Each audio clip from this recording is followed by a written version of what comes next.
Hello, good morning. May I have a medium chai tea, please? Mm-hmm. And yeah, with nothing in it, but could I add an extra bag in there? Yeah, sure.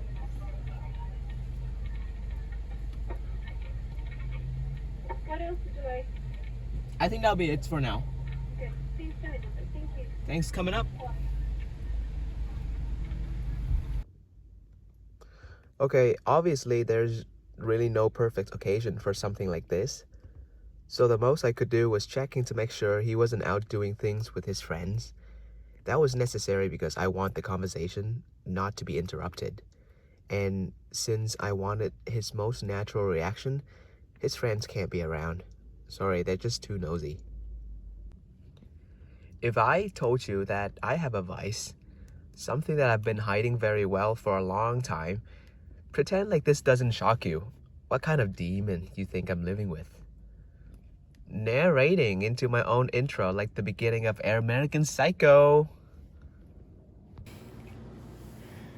You see, I could just blast the phrase porn addiction into the chat without any precaution, like a cat gagging up a soggy hairball out of nowhere. But the phrase itself is so textbook. And what I mean by that is it's only a noun used to refer to a dysfunctional behavior, a unique dysfunctional behavior. But everyone knows addictions are bad. They're the causes of devastating unhappiness and even death. But even what I just said doesn't offer any glimpses of a chronic wanker's behavioral pattern. And that's the interesting part. That's when shit get crazy.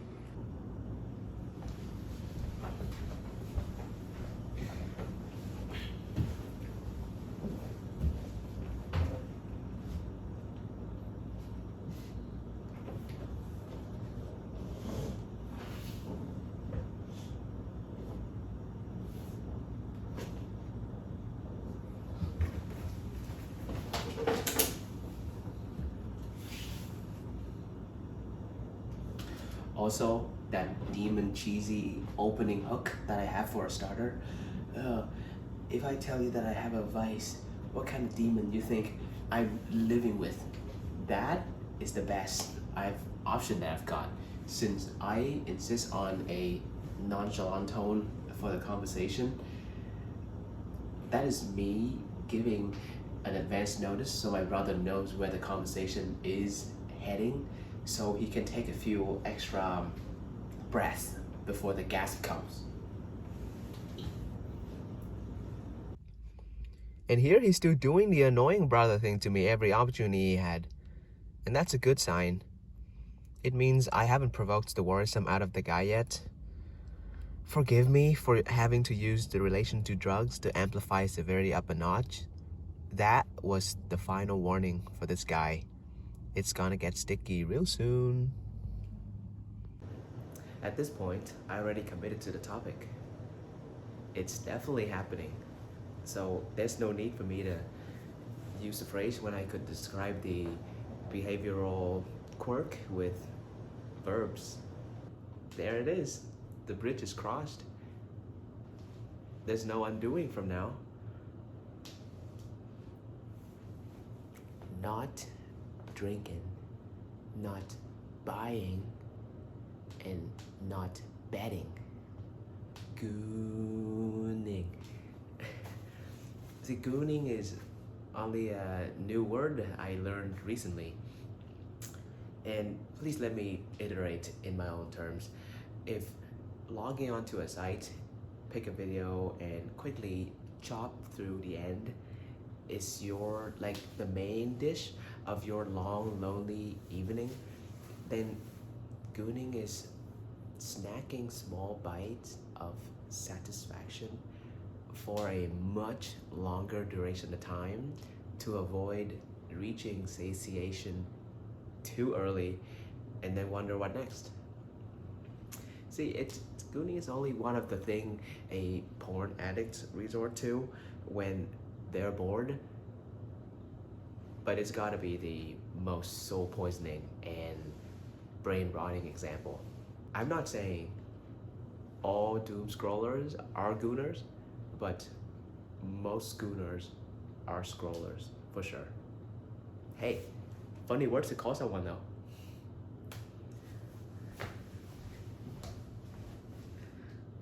See, I wish that I could read his mind at that moment to see whether the words I chose successfully landed the message I intended. But I think I made myself desperate enough. Saying I can't stop, it's like saying I hate it, it's making me sick in my mind, in my body. What day is it today? I'm circling the drain, no longer in control. This thing is way too powerful to mess with. Regardless of what people say or what you do, don't go down the same path, brother.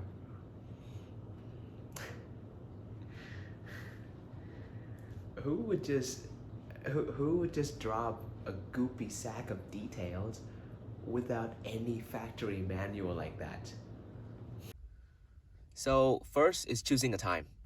I hate to say it, the sooner the better. Second is the listener. Here's how I selected the confidant for this vulnerable truth unloading. I know this person gotta be either someone who is close in my life or someone with expertise that could read me. Basic survival instinct. Find shelter, then get help. So I came to my brother first because I know a therapist would be next, and that would be an easy pick.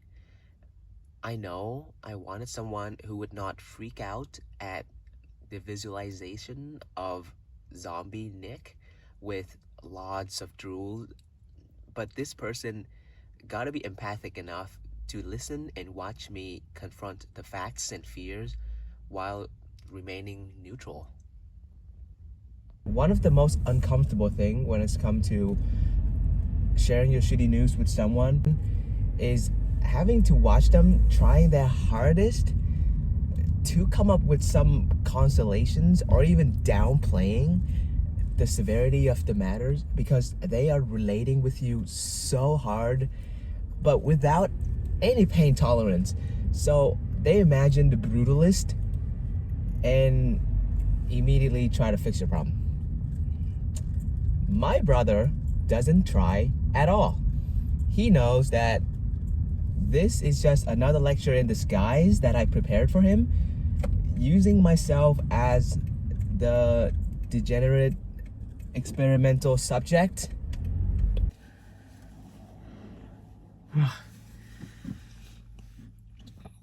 So what if I want to raise awareness around the invisible addiction through my own stories?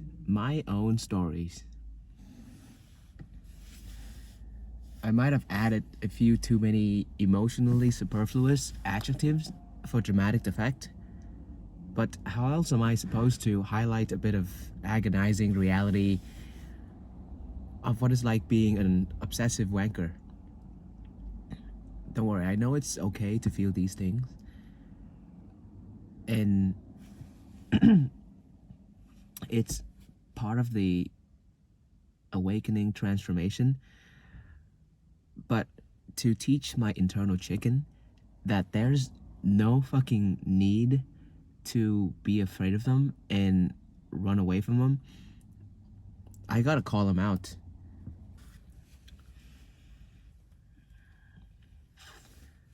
It is sad to miss porn. Zoning in and out constantly during the day is annoying. To find satisfaction in the state of dissociation is tragic. And to find ecstasy only from third-person perspective is odd and again sad. No offense, gamers. No kidding, bro, that I was harsh as fuck. saved him the trouble of interpreting my take, my feeling, my shade on this frustrating push and pull. I'm gonna use a TV reference here. Think of that time Uncle Hank drove Walter Jr. to meet Wendy, the meth head hooker, just to tell him that pot is a common gateway drug. You cannot inform someone of a proper warning with only subjective words or feelings. If you want to make sure they're gonna keep that memo in mind for life, there gotta be strong and intense visuals.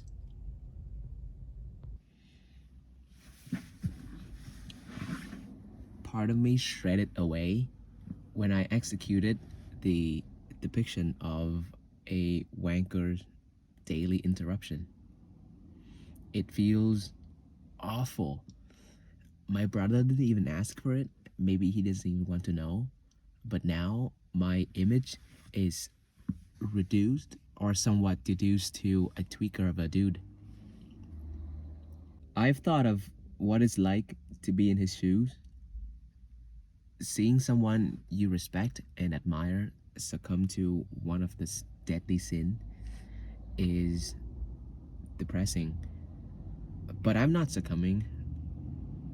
So don't feel bad for me because I'm not pitying myself. If I got busted for doing something illegal, I certainly would never recover. So this is enough for me. My expectation is the person who you chose to share your stories with will not think any less of you.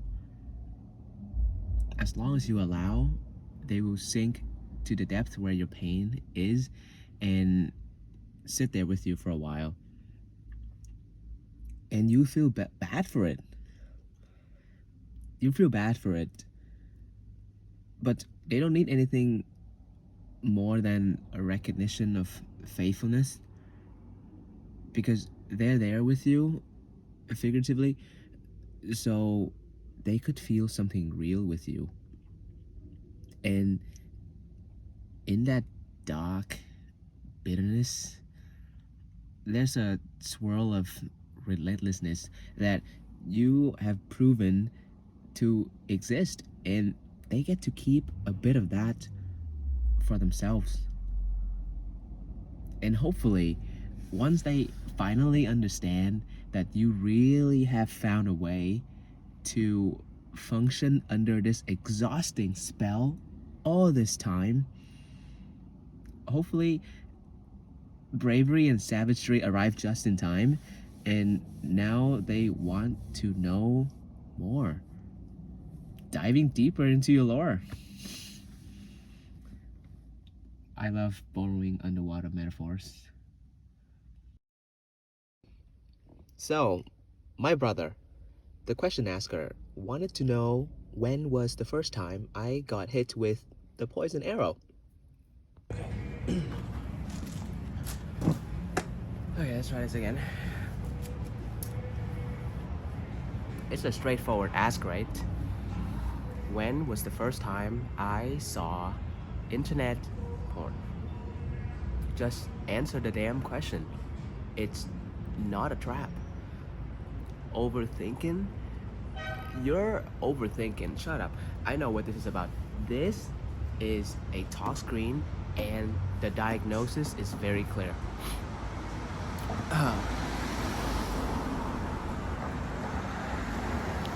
Pussy poisoning. But doctor, this guy has never been with a woman before. How is that possible? I can see that, but somehow his mind is filled with these slow motion replays. The last one was this morning right before he put his face in freshly poured concrete.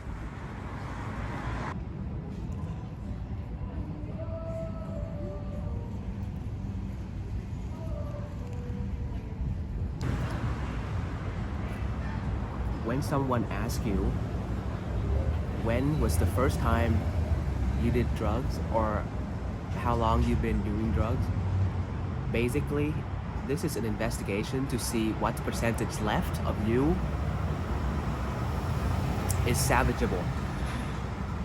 But here's the thing, I can guarantee this is not their intentions. Not like your friends and families are ready to cross you off next year Christmas shopping list if they found out you became a wanker the same year you were baptized. It's a very common question, and I'm not sure why. So do be prepared.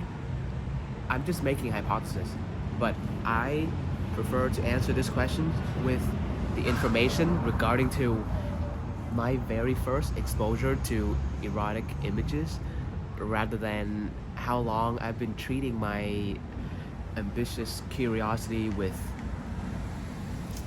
a corrosive sedatives. Hey, you see how slick I was here? I subtly recollect to him the origin of the shameful feeling and why it is difficult to discuss your strange addiction with someone else without direct consent.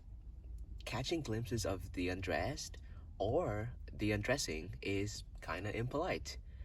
You're supposed to look away for the respect of their wishes and preservation of their secret landscape. Therefore, it's wired within us that such behavior is taboo, unless you don't know about consent. By vocalizing my own mental processes at every thirst trap encounter and sharing that internal monologue with him, I am trying to instill a set of instincts to help the guy better remain composed and analyze the backstage actions of his mind amid this storm of elevated heartbeats, eyes pulling the leash, speechlessness, and moral chaos. The language I want him to rely on, primarily in these sweaty situations, are words of self-reflection, his current emotions, his default attitude, and his current reaction. This is something I can relate to as well. The connectedness with the natural reflexes I cannot control has been the deadliest unlock I manipulate to reprogram my code of conduct after every face-off with these strong stimuli. You see, while I got his attention, I attempted to make a brief highlight of why pornography doesn't serve the same respectable values that a safe and healthy society is made of. I'm not one to cast fear to solidify my logic and recommendations, at least not yet in this case, because I haven't seen any reasons for concerns. I think it's unnecessary to add more to the anxiety one is already carrying. Plus, negative emotions are already the reasons people come to this digital tranquilizer in the first place. So, if I'm to convince someone to choose the unconventional path despite their habits and circumstances, the method I propose cannot arrive at the cost of their comfort. Try this conversation with our conservative parents. Yeah, forget it. Maybe when this video get 1,000 views, I'll tell my mom that she spent all her youth and cash raising a delusional womanizer. I only have one brother from the same mother and father, so I can't afford to scare him away as the result of my oversharing tendency, so I must say that I cannot guarantee the same aftermath in your own one-to-one face-to-face. Disclaimer deployed. Maybe choose someone who can't physically leave you. Right on. This part is especially funny to me. I didn't realize it at the time, but the more I read the text, am I the only one to see how he's typed a lot here, but he isn't really saying a lot? First two recommendations are nicks and pokes at my football team and jewelry choice, Hala Madrid. After that, the rest can be replaced precisely with, "You got this, man. Sounds like you're figuring it out." This kid is trying his best to encourage me to stay on this pursuit of clarity. It makes me feel so blessed Another word for love by my brother to see his intention. I think I gotta accept the win here. It doesn't get much better than his welcome for a following discussion, especially this is only the first time we chat about it. There might not be any souvenirs for me this time, like survivor's tips, but that's okay. It's because he specializes in other stuff. I can't ask for anything more than that from a brother who isn't a psychology major. All these thoughtful comments you see is a big gesture from my brother. Every day he's not a big texter. I really hope that you'll receive the same kind of supports from your crowd. Just free yourself from the silent spell, man. Yeah, most of what I consume comes from a blender. But what I mean was just because I kept pondering on my bad habit doesn't mean that I'll eventually end up with something genius. I don't know why I had to shit on bro's idea like that, especially when it was good consolation. Actually, this, what I'm doing here, is the product of that, the relentless spiraling, thankfully. But I know why I reacted the way I reacted. It's a default I don't even recognize myself doing sometimes. I've had several, numerous, and countless relapses, and most of them occurred right when I was starting to see some of the surprising benefits of abstinence. Every time I did something difficult, somehow that bit of victorious feeling never seems to be big enough to keep. But doing more of that work would just be time consuming, tiring, and joy diminishing. So, what I resort to next in order to amplify that thrill of accomplishment. It's the same shit every time, so predictable. And then my brain got that wild 10-20 minutes roller coaster ride. Hell yeah, let's go. And then immediately after that, there would be nothing left. Pride evaporated, self-esteem shrunken, energy depleted, social battery toasted, and happiness laced with guilt and shame. 20 minutes after that, there's no feel-good feeling left. Emptiness. Fuck. Time to clean up the mess. If I recount all the relapse incidents I dare to admit, it's kind of baffling to see that the good feeling is accounted for just as many fumbles as the not so good ones. I must be really screwed if the likelihood of me sinning is equally high both when I'm feeling bad and when I'm feeling the opposite. But isn't that such a negative outlook though?